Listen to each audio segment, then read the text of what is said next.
Assalamualaikum warahmatullahi wabarakatuh. Perkenalkan, nama saya Sinuraini dari Program Studi Akuntansi kelas 2A Fakultas Ekonomika dan Bisnis dengan nomor NPM 2306101036. Di sini saya akan membahas mengenai analisis PT Astra Daihatsu Motor. Adapun pembahasan pokok yang akan dibahas yaitu pertama, profil perusahaan, yang kedua, sejarah perusahaan, yang ketiga, visi dan misi perusahaan, keempat, produk dan inovasi produk, kelima, statistik penjualan produk Daihatsu di Indonesia, yang keenam, pencapaian dan penghargaan PT Astra Daihatsu Motor, dan yang ketujuh, kesimpulan. Langsung saja kita masuk ke poin pembahasan yang pertama, yaitu profil perusahaan PT Astra Daihatsu Motor. PT Astra Daihatsu Motor atau ADM itu merupakan perusahaan manufaktur mobil yang berbasis di Jakarta, Indonesia.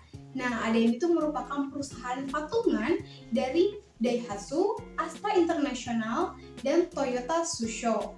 ADM itu merupakan produsen mobil terbesar di Indonesia berdasarkan hasil produksi dan kapasitas yang terpasang, dan juga merupakan merek mobil terlaris kedua di Indonesia setelah Toyota. Nah, mengutip dari laman resmi Daihatsu, pada tahun 1998, Toyota itu membeli 51% kepemilikan saham Daihatsu.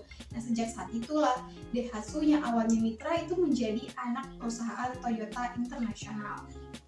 Nah, oleh karena itu, ADM juga memasok sebagian besar model bermerek Toyota yang dijual di Indonesia, termasuk mobil compact seperti Avanza, Rush, Agya, dan Calya.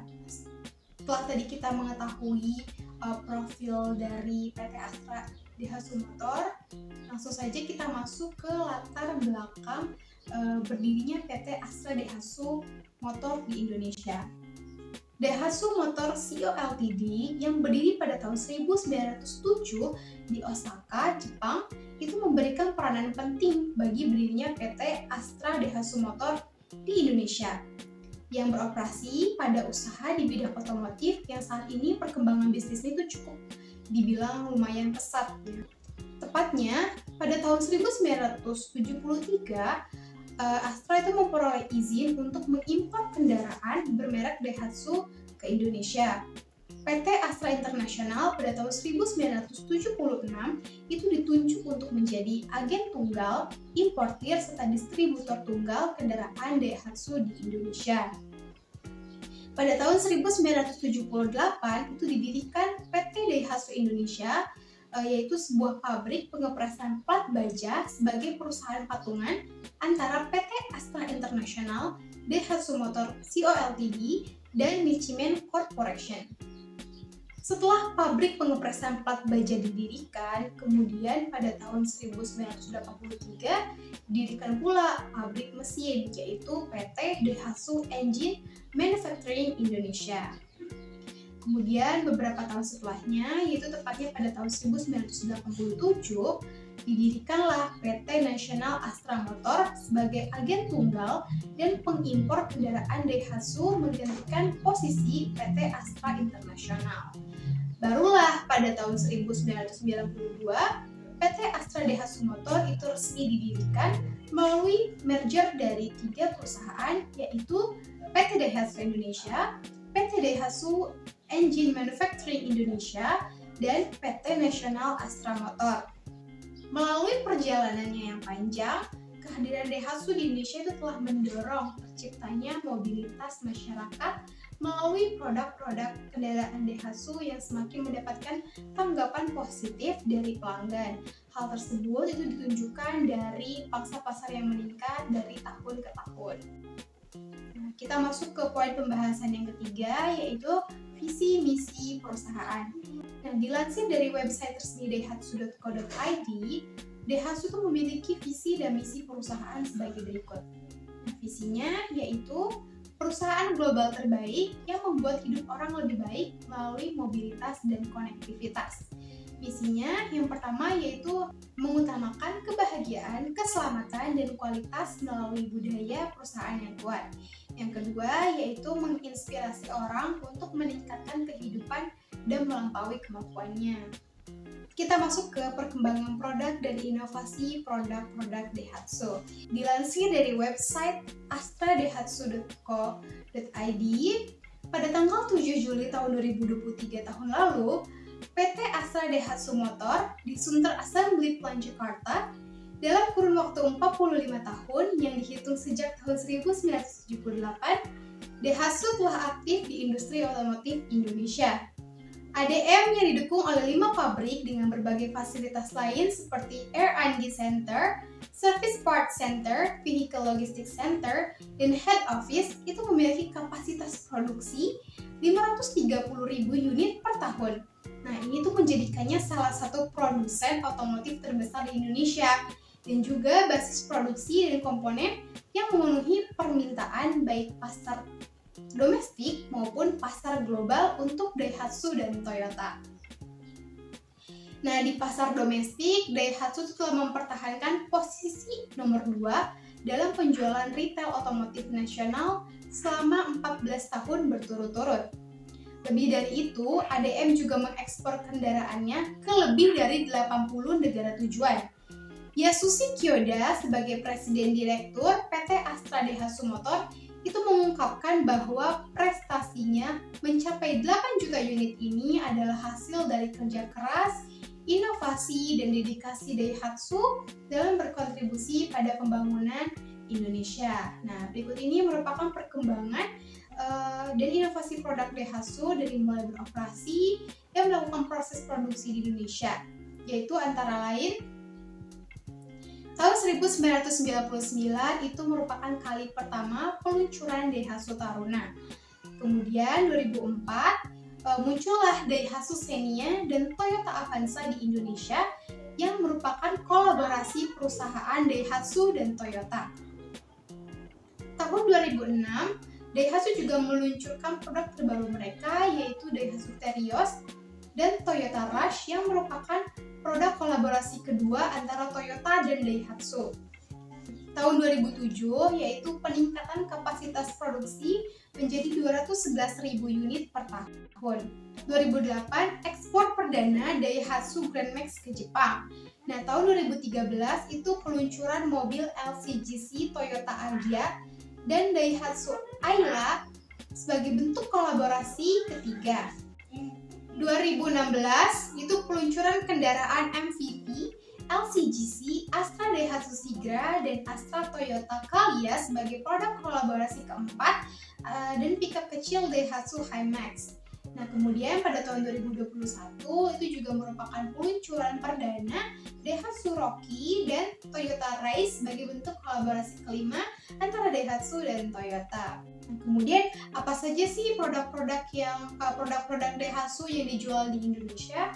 Nah, tipe-tipe mobil Daihatsu yang tersedia yaitu untuk jenis MPV, Daihatsu juga menyediakan Daihatsu Xenia dan Sigra.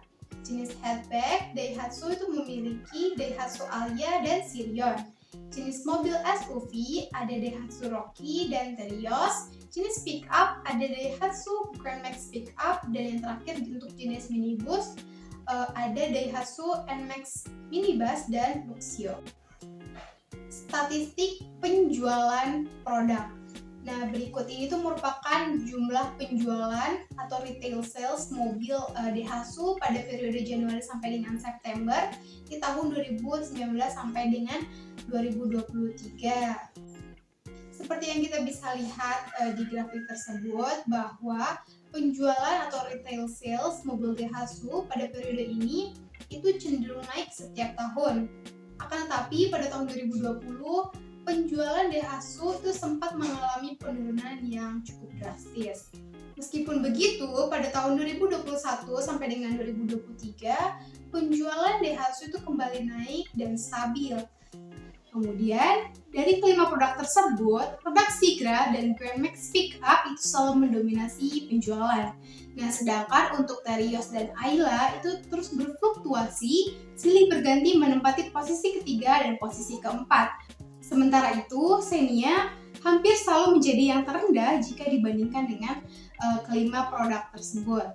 Kemudian jika kita lihat pada total penjualan 5 produk per tahun, nah, secara akumulatif, jumlah penjualan mobil Daihatsu dari tahun ke tahun itu cenderung naik.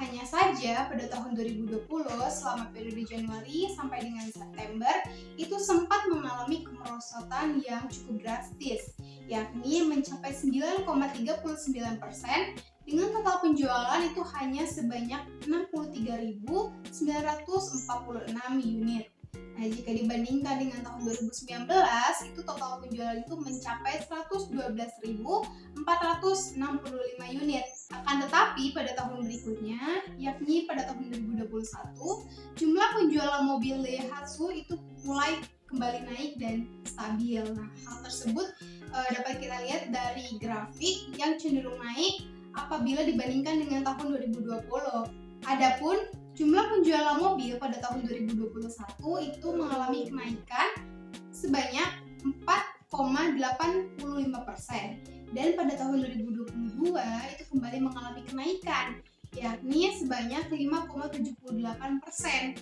Hingga pada tahun 2023 kemarin, total penjualan Daihatsu itu juga menyentuh angka 132.634 unit pada periode Januari sampai dengan September.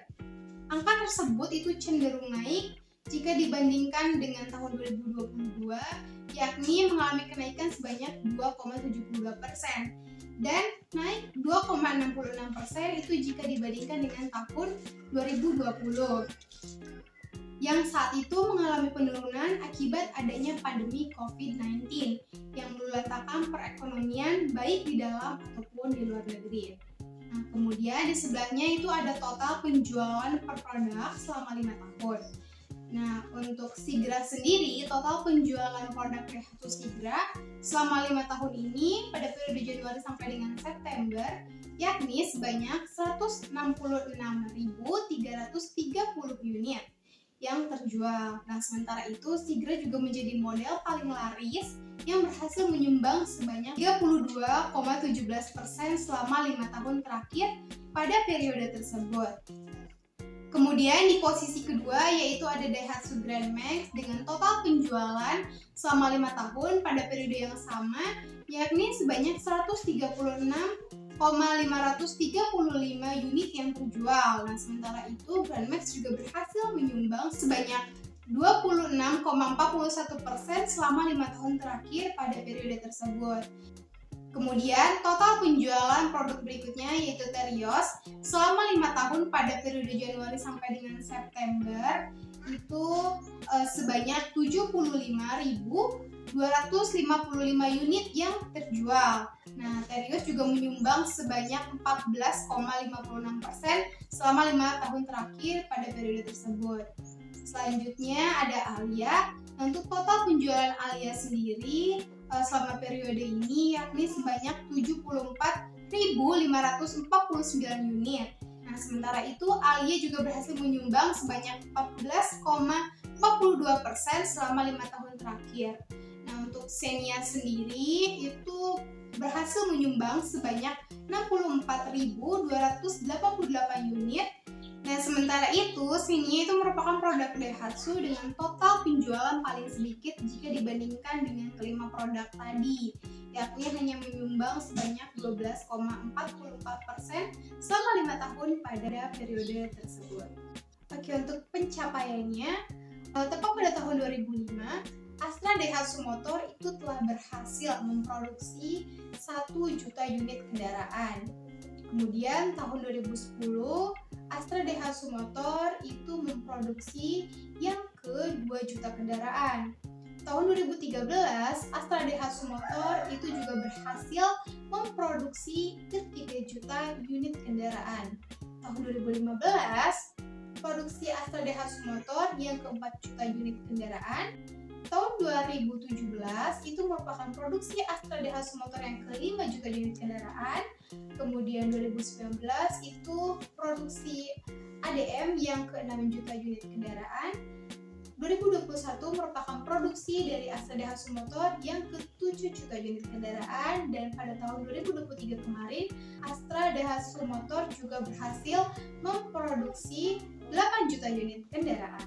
Selain pencapaian-pencapaian tadi, PT Astra Daihatsu Motor juga memperoleh beberapa penghargaan, yaitu diantaranya pada tahun 2023 Daihatsu itu memperoleh 2 penghargaan dari Astra Green Company Awards. Nah, dengan kategori pertama yaitu Green Energy and GHG Reduction. Kemudian kategori yang kedua yaitu Safety Occupational Health. Selain itu, Astra Daihatsu Motor juga memperoleh penghargaan lain yaitu dari Astra Environment Summit yang berhasil mendapatkan 4 penghargaan dengan kategori pertama yaitu Excellence and has been benchmarked in Water Management Project. Kategori kedua yaitu sebagai Best Participant of Solid Waste Management Project. Ketiga yaitu Circular Economy Ecosystem Contributor. Keempat, Circular Economy Feasibility Study Contributor. Nah, masih pada tahun yang sama nih, pada tahun 2023, Daihatsu juga kembali mendapatkan penghargaan yaitu di Astra Award 2023 dengan kategori Daihatsu for Contribution and Achievement. Kita masuk ke poin selanjutnya yaitu kesimpulan. Kesimpulannya, PT Astra Daihatsu Motor itu bisa bertahan dan meningkatkan penjualannya setiap tahun itu karena dipengaruhi oleh beberapa faktor. Salah satunya yaitu strategi inovatif dalam pengembangan produk, termasuk di dalamnya yaitu pengenalan teknologi baru, peningkatan efisiensi mesin, serta desain yang menarik dan fungsional. Nah, inovasi ini tidak hanya mempertahankan minat konsumen, tapi juga memungkinkan mereka untuk menghadapi persaingan dari produsen mobil lainnya. Kemudian didukung juga dengan pemasaran yang efektif, serta respon positif dari pasar terhadap produk-produk mereka. Dan faktor lain yang berperan yaitu adalah kemampuan perusahaan dalam mengantisipasi dan menyesuaikan diri dengan perkembangan tren industri otomotif secara keseluruhan. Nah, hal tersebut dapat kita lihat berdasarkan grafik tadi, grafik penjualan per tahun yang cenderung meningkat dari tahun ke tahun. Meskipun pada tahun 2020 itu sempat mengalami penurunan penjualan yang cukup drastis jika dibandingkan dengan tahun sebelumnya, akan tetapi meskipun demikian tahun-tahun berikutnya pun penjualan mobil Daihatsu itu mulai kembali stabil, bahkan cenderung naik setiap tahun. Nah, itu tadi pembahasan mengenai analisis perusahaan PT Astra Daihatsu Motor. Kurang lebihnya mohon maaf. Wassalamualaikum warahmatullahi wabarakatuh.